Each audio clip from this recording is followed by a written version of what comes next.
Et toi là, dis donc, est-ce que tu as envie de rater ton premier achat immobilier? Dans cette vidéo, je vais te partager mon expérience en tant que professionnel et particulier, et notamment les constats que j'ai pu observer des personnes qui ratent leur premier achat. Prends des notes si tu as envie. Et à la fin de cette vidéo, normalement, mes conseils t'auront permis de gagner du temps, de l'argent et de la sérénité. C'est pas bien ça? Allez, c'est parti. Erreur numéro 1, ne pas anticiper son futur budget. En général, quand on parle immobilier, on évoque tout de suite les fameux taux d'endettement. En France, une banque vous autorise 35% d'endettement maximum. Ça veut dire quoi? Ça veut dire que vous pouvez emprunter jusqu'à 35% de vos revenus nets. Imaginons que vous gagnez 2000 euros par mois. 35% de 2000 euros, c'est 700 euros par mois. Et ces 700 euros par mois de crédit, vous en faites ce que vous voulez. Il peut y avoir, j'en sais rien, 400 euros de prêt immobilier, 100 euros de prêt étudiant et 200 euros de prêt auto. Ok? Et pourquoi 35%?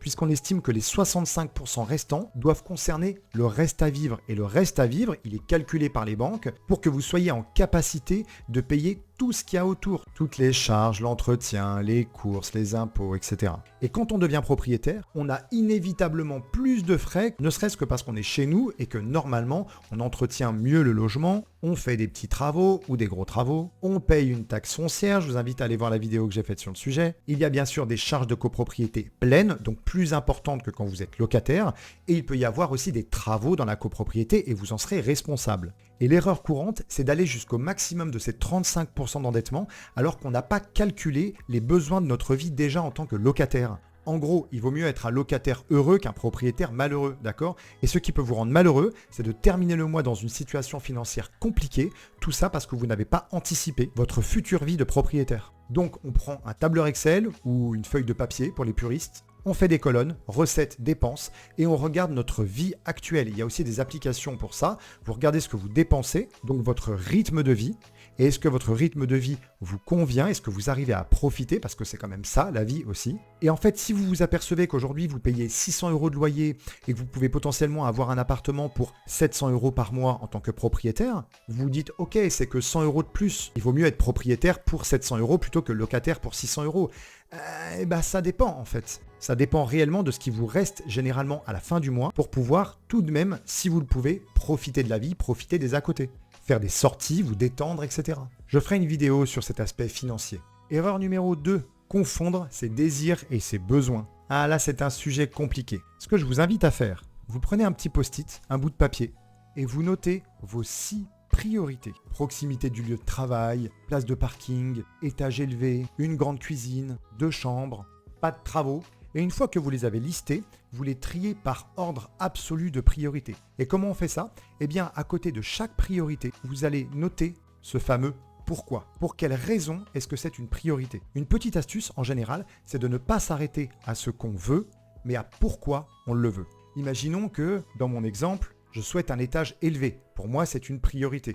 Pour quelle raison finalement? Il peut y en avoir des différentes. Je souhaite avoir un sentiment de sécurité, je souhaite avoir une vue dégagée, je souhaite être au calme. Et une fois que vous l'avez écrit ça, peut-être que vous allez vous ouvrir à des opportunités d'appartements en étage moins élevé, imaginons un 2e étage, mais qui est sur cour intérieure et qui va répondre à votre demande de priorité, c'est-à-dire être au calme. Et d'ailleurs, les professionnels de l'immobilier, c'est leur job d'arriver à déceler vos besoins prioritaires. Le bon ou la bonne professionnelle, c'est la personne capable de vous faire comprendre ce que vous n'étiez pas en mesure d'exprimer.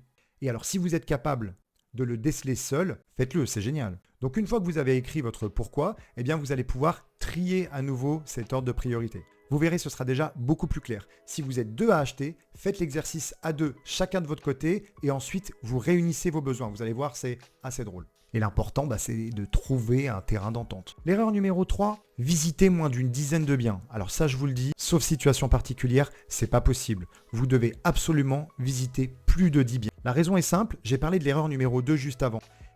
Le terrain va vous confronter à vos besoins. Vous allez pouvoir vous apercevoir de ce qui est réellement important pour vous. Vous allez le constater sur place. Et au fur et à mesure de vos visites, vous allez vous rendre compte qu'il y a des appartements ou des maisons dans lesquels vous vous sentez bien et d'autres dans lesquels vous vous sentez pas bien. Et vous ne savez pas vraiment exprimer pourquoi. Et c'est normal, chacun a son histoire, mais également vous n'êtes pas, en général, professionnel de l'immobilier. Et souvent, il y a des raisons factuelles. Par exemple, vous rentrez dans un appartement et vous vous sentez au calme. Eh bien, peut-être que sans vous en rendre compte, cet appartement est dans un immeuble assez récent, bien isolé, la température intérieure est bonne, vous n'entendez pas le bruit de la rue et vous dites juste « je me sens bien ici ». Aussi, les visites vont vous permettre de rencontrer en général pas mal de professionnels de l'immobilier. Et tout ça, c'est du feeling. Certains vous inspireront confiance, d'autres non. Et vous allez pouvoir parler du marché, parler des prix et évoquer potentiellement des estimations que ces agents immobiliers auront réalisées, mais n'auront pas encore les biens en mandat. Retenez, le savoir, c'est le pouvoir. Erreur numéro 4. Être uniquement focus sur le diagnostic de performance énergétique, le fameux DPE.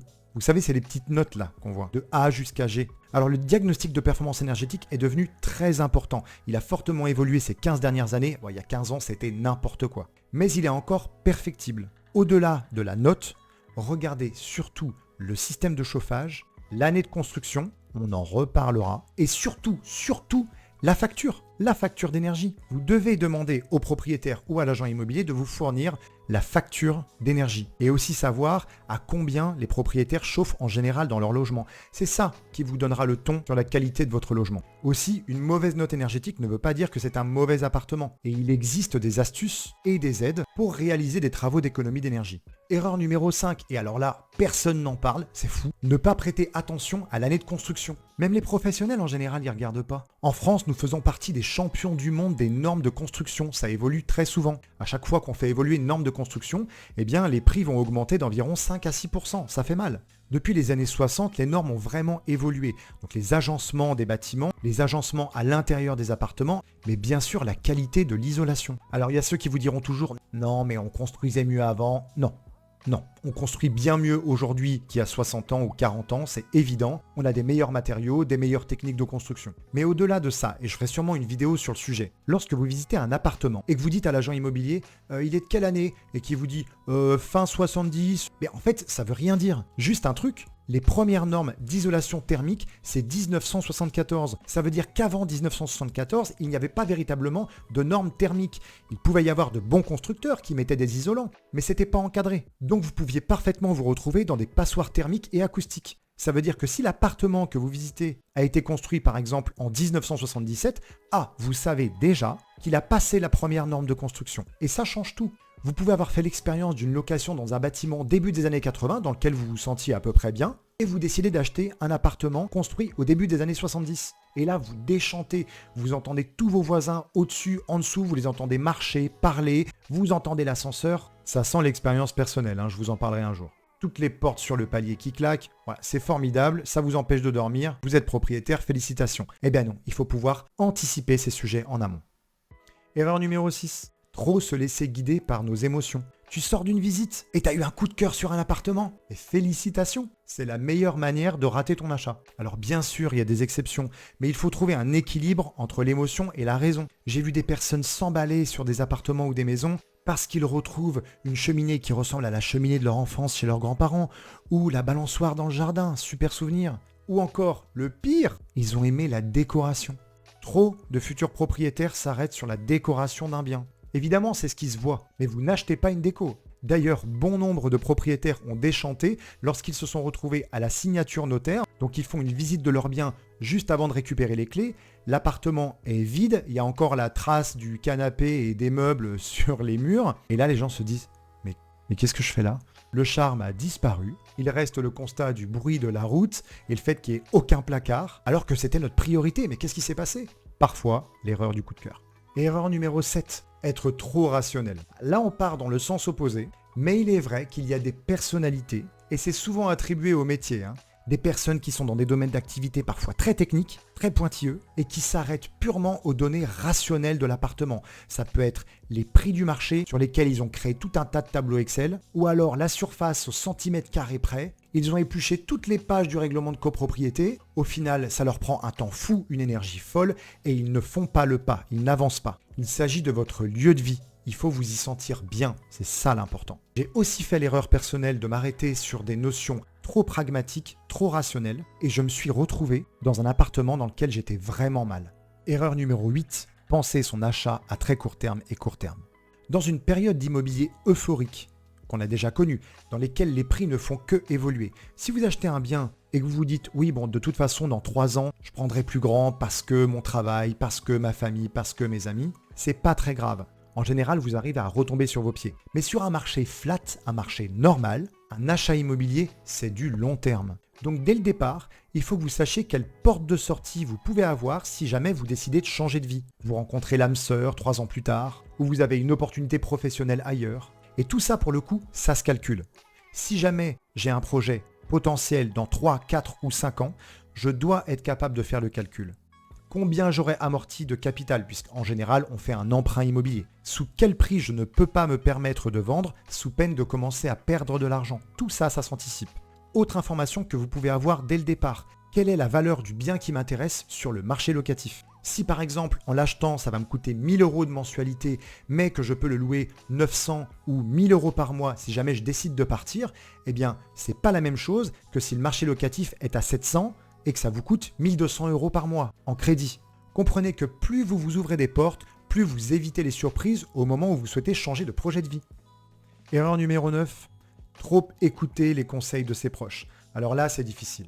Puisqu'en général, nos amis, notre famille, ils nous veulent tous du bien, ils veulent être de bons conseils. Mais quand quelqu'un vous dit « évite ce type d'appartement, évite ce type de quartier », la question que vous devez vous poser, c'est « est-ce qu'il y a déjà vécu ? Est-ce qu'il a déjà eu une expérience significative pour me dire ça ?» Il y a aussi ceux qui vous parleront uniquement de notions de rentabilité, même s'il s'agit d'une résidence principale, ils ne verront que l'aspect financier, alors qu'en réalité, quand vous décidez d'acheter un appartement ou d'acheter une maison, vous achetez des souvenirs, des futurs souvenirs. Ce n'est pas qu'une histoire d'argent, même si c'est important. Erreur numéro 10, avoir peur de la négociation. Alors là, on n'est clairement pas tous et toutes égaux sur ce sujet. Bon, déjà, négocier en direct avec un particulier est généralement plus difficile que négocier avec un professionnel. Mais oui, passer par un intermédiaire, ça permet quand même de déléguer le sale boulot. Mais le problème, c'est que la majorité des acheteurs considèrent l'offre d'achat comme une simple procédure dans laquelle on met toutes ses coordonnées et le prix auquel on souhaite acheter le bien. Si vous voyez un appartement ou une maison à 300 000 € et que vous souhaitez faire une offre à 270 000 €, si vous mettez simplement vos coordonnées et le prix de l'offre, ça vaut pas le coup. C'est parfaitement insuffisant. Vous devez absolument lister les arguments qui vous poussent à faire une offre à ce prix et ne pas braquer le vendeur. Si l'appartement vous plaît mais que la cuisine et la salle de bain ont 30 ans, notez-le dans votre offre. Ça ne veut pas dire que vous n'aimez pas l'appartement. Vous devez aussi lister les points positifs. Moi, c'est ce que je fais en général. Je crée un tableau dans l'offre dans lequel je mets les qualités et les points perfectibles. Les gens apprécient beaucoup plus la transparence et sont souvent plus enclins à concéder un effort quand vous avez justifié votre offre d'achat. Ça veut dire que vous êtes quelqu'un de sérieux. Alors il y a bien sûr d'autres erreurs, je ne les ai pas toutes listées. Mais déjà, dites-moi si vous vous reconnaissez dans l'une d'elles. Mettez-le en commentaire, partagez votre expérience, ça m'intéresse. Et selon vos besoins, je créerai une vidéo dédiée à un thème pour que vous y voyez encore plus clair. Partagez si ça vous a plu ou si vous souhaitez conseiller à un proche qui a envie d'acheter un bien immobilier, il doit regarder cette vidéo. Mettez un pouce si vous avez aimé, abonnez-vous bien sûr, ce serait formidable. Et je vous dis à bientôt. Ciao.